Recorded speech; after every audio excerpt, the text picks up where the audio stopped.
زه رحمان د رب بنده یم دا مې حال دی چې بنده د بل بنده شي څه بې حال الله شکر دی چې دا د رزق فیصلې د دې خلکو ته نه دي ورکړي الله شکر دی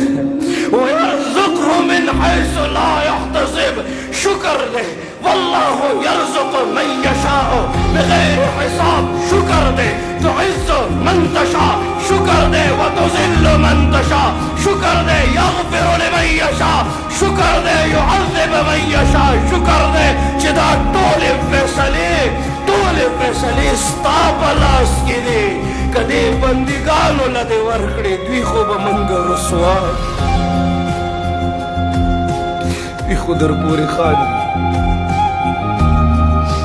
د کرایه کور دی په پهلا تاریخ کې دروازې ته ولاړ